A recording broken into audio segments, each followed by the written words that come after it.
I've been watching this every single episode from the beginning. So, first time I decided to raise my hand. So, thank you. Thank you for doing that. I actually live in Florida, and I am going to be reluctantly voting for Trump this year. Just because I live in Florida, don't assume I'm a Republican or voting for Trump just because of that. I've actually always voted for a Democrat. I actually was despondent when Hillary did not win in 2016. I voted for Biden in 2020, and I was just not going to vote for anybody this year up until the past, I would say, 6 months or so. What was the issue or issues that made you factored into your decision? I think it was kind of a slow burn of things that started to happen maybe a year ago, a year and a half ago, where I felt that the Democratic Party was just going too far to the left, going too far with things that just didn't make sense to me in terms of just common sense.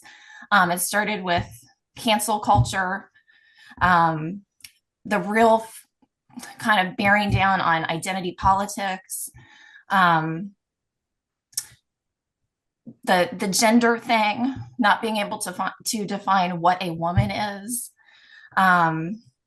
all of those things. So yes, while the economy is important, inflation is important, immigration is important to me, there's just a lot of these common sense, things where it's just kind of like I can't believe that they are standing for these types of things, men and women's sports, those types of things.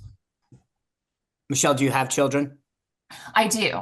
I have teenagers. I have Eh, an 18-year-old and a 17-year-old.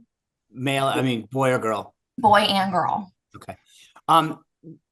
Where can I ask? Not necessarily where, because I don't want to out your location, but were you affected by the storm?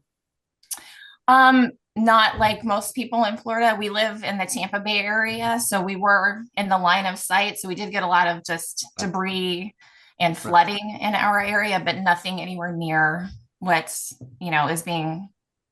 So among your friend group, do you think that you are an outlier, that you believe these issues are driving just you, or is this something that a lot of other folks are talking about and share your concerns? I am not an outlier. And that's what I wanted to say, is that I am somebody that's a lifelong Democrat.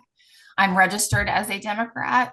And I know many people within my friend group that would never have voted for Trump in a million years.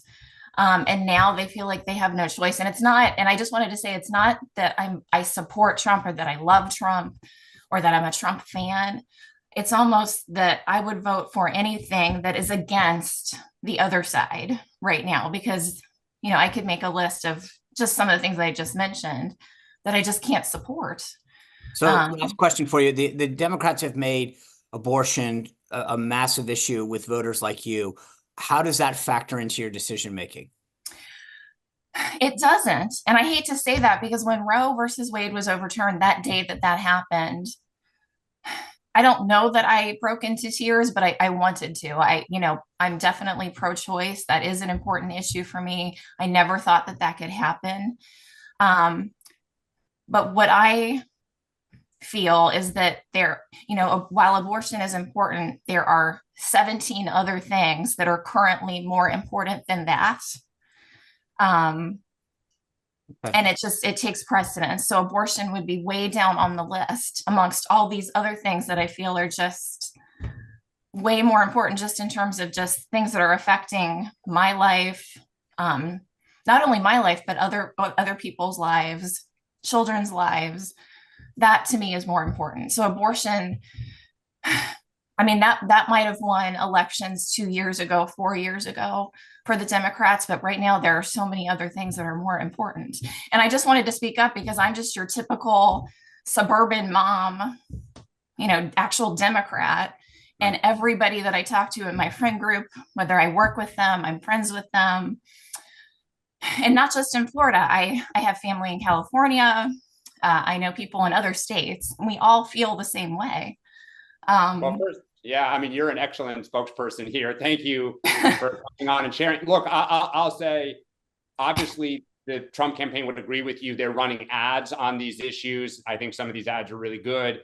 I live in New York City. The number of people I know who feel similar to you, that some of this stuff has gone too far, is pretty high. And I think even the Democratic Party as a whole would say it's gone too far. James Carville has been talking about this a lot. And look, Kamala Harris isn't standing by a lot of previous statements that she made on some of these cultural issues from 2020. And the party does appear to be moving back to the middle, which is where I think you exemplify very well the middle of most of the country sits.